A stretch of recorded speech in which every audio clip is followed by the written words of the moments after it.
Hi everybody, welcome back to Just Add Wood. I'm Chad. Everybody keeps asking me, Chad, what's your next project going to be? Well, everybody being my wife and kids. But the next project is going to be right here behind me.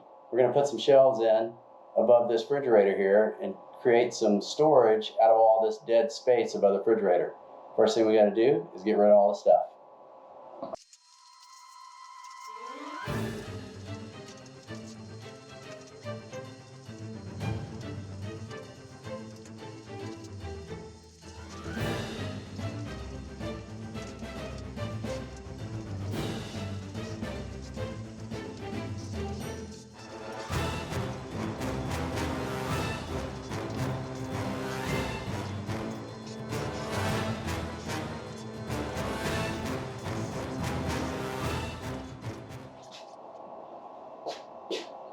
First thing we got to do is find the studs.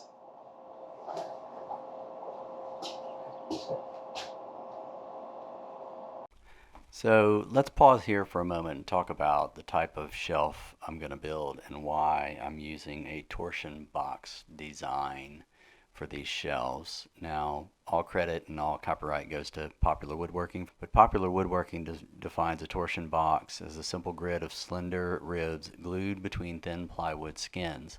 Makes the shelves stiff and flat, incredibly light, and the rigid architecture means the torsion box shelves won't sag or twist. So that being said, the opening that I'm putting these shelves in is a little over 4.5 feet wide. If I were to just throw a piece of plywood or a piece of hardwood across that sort of span, it would sag over time, and these torsion box shelves will not sag. So here's a crude SketchUp drawing how I'm building the shelves. For the wall connection, I'm going to be lag bolting 2-inch by 2-inch strips to the studs. And for the shelves, basically taking a 1/2-inch skin at the top and the bottom, a 3/4-inch face, and some 2x2 ribs in the middle, sandwiched together. And then I'm going to bring it over to the wall where I've bolted the 2x2 brackets onto the wall into the studs, and I'm going to slide it over those brackets, creating really what is going to be a sag bomb-proof shelf no matter how much weight you put on it. So that's why I'm using torsion box design in this project.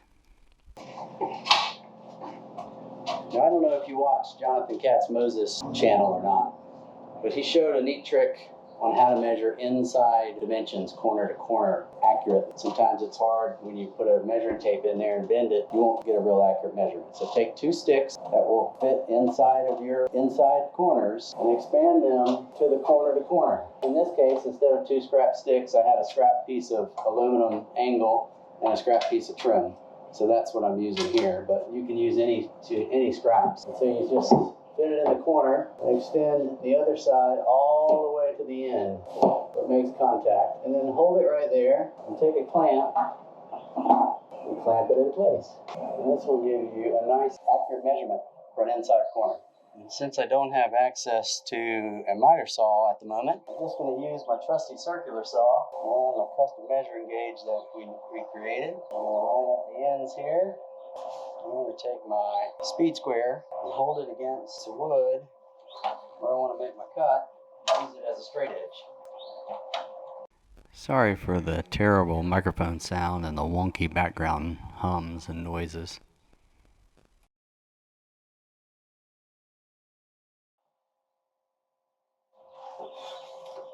I'm going to use my first cut as a template for my second cut.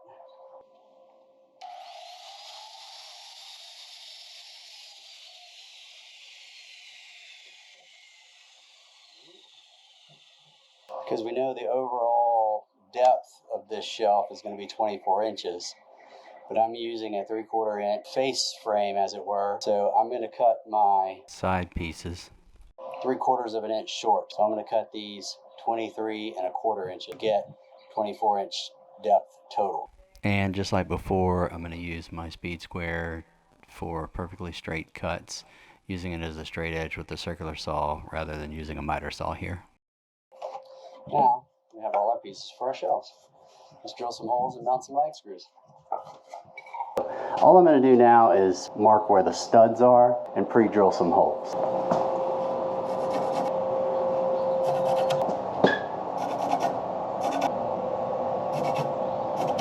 So these are my side pieces. And this is a good example of why it's always good to test fit everything before you try to assemble it. Because I want a 24-inch overall depth on the shelf, I know my face frame is 3/4 of an inch, so I removed 3/4 of an inch. What I failed to remember was the back panel, the back support brace goes on the wall first. So these are going to butt up against it. So I needed to remove another 1.5 inches off the back, and I failed to do that. But the test fit showed what I did, and it's easy enough to remedy. So with all my holes pre-drilled, for the connections to the studs, I'm using these Headlock Fasten Master structural wood screws. They're allegedly stronger than 3/8 lag screws. They have a nice Torx head on them and a self-drilling bit. Although I'm going to pre-drill a little bit to give them a good head start, they have a real positive connection at the impact driver side. To get started, I'm just going to hold the bracket in place, level it, and then I'm going to mark the wall where I'm going to pre-drill some holes.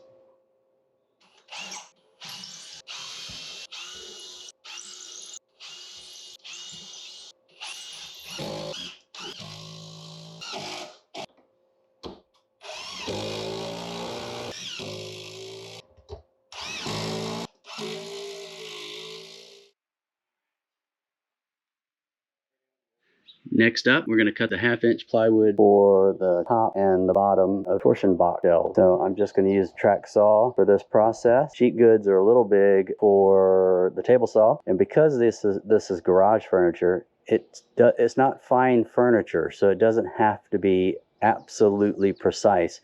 You can be as precise as you want to be on this, and it's not stain grade. It's paint finish. Paint hides a lot of sin. Here we go. 23 1/4. And 23 1/4.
After cutting all the plywood down to make the tops and the bottom skins for the shelves, here I'm going to the miter saw and setting up a stop block to create the 20 or so individual middle bracket, 2x2 middle brackets for the grid pattern on the inside of the shelves.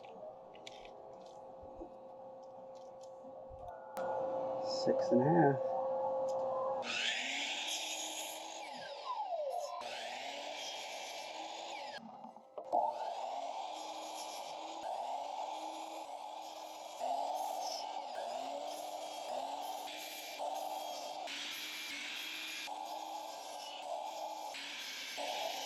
Now that we have our brackets on 3 sides of our cubby hole here, it's time to build the shelf that's going to slide on over these brackets. So we're building a torsion box, and a torsion box is similar to, say, an airplane wing with a strut design, where you have thin, lightweight materials on the top and the bottom, and you have a bunch of struts in the middle, and it gets all of its strength from the struts in the middle. Because this is over 4 feet in width, the shelves would be, they would sag if I just threw a piece of plywood or a piece of hardwood up there. So this torsion box design shelf will keep it from sagging over greater distances with heavier weight on it. Let's build our shelves. So essentially the mock-up for these shelves is going to be a bottom layer of 1/2-inch plywood. Now the white represents the 2x2s we bolted to the walls. This is going to slide over the 2x2s that are on the wall. And then we're going to cap this off with a front piece of trim, which is 1x3. We're going to fill the middle with the struts, as I used in the airplane wing reference. I'm going to fill the middle with these 2x2s. And then once all this is glued and screwed in place, we're going to sandwich it all with another piece of plywood. Once that's all in place, we'll have a nice smooth front. This will be presentable from the front of the shelf. We're going to paint the bottom of the shelf and the front, same trim color as the rest of the cabinets in the garage. And then the hollow back, you'll be able to see how it's going to slip over the 2x2s that are currently on the wall, and then we'll attach it to the 2x2s once it's mounted.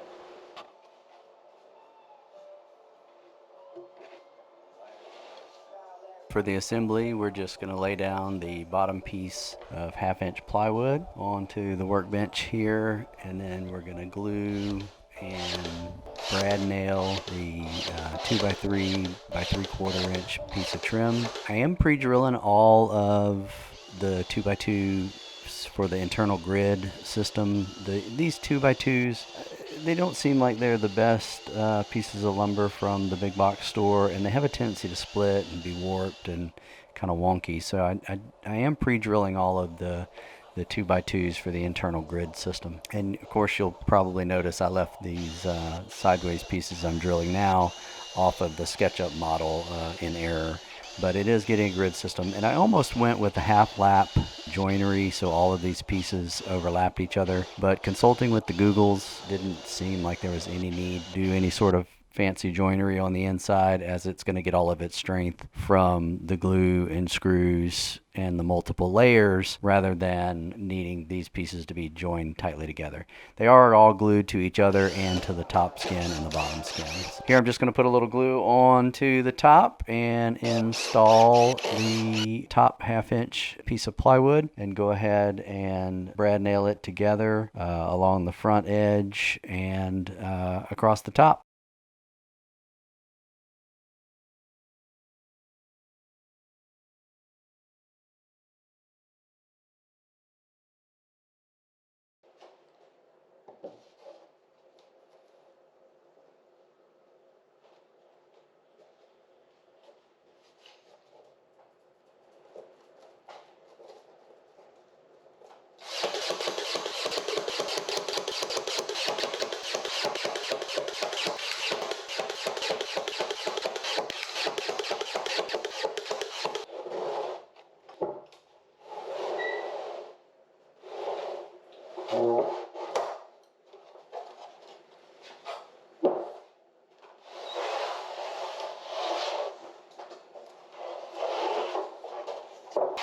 Now that I've got our torsion box shelves assembled and puttied, you can go ahead and give them a light sanding, get a little bit of trim paint on them, and install them over the bracket we installed on the walls, and have some really heavy duty shelves that should never sag.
When you cut the shelves just slightly wider than the opening, you get to suffer through what feels like days and days and days of hammering to get the shelf in place. And after a wasp attack and a couple of hanging stress tests, haha, shelves are ready to be attached to the 2x2 brackets. So here I am drilling and screwing in, and voila, instant shelves. This is what they look like empty as a final product, painted and installed, and here's what they look like covered up in all of our stored nonsense. You may recall that I started this channel to document turning a two-car garage that was being used as storage into a working wood shop. And part of that process is creating storage solutions to get everything off of the floor in order to turn it into a makerspace. All right, well there's the completed torsion box shelves, and I hope you enjoyed following along as much as I enjoyed making them. And maybe you took away from this how to build almost 5-foot wide shelf that should never ever sag. So thank you for watching, and please leave a comment down in the description if you like what you're seeing. Give it a like and a subscribe. Thanks.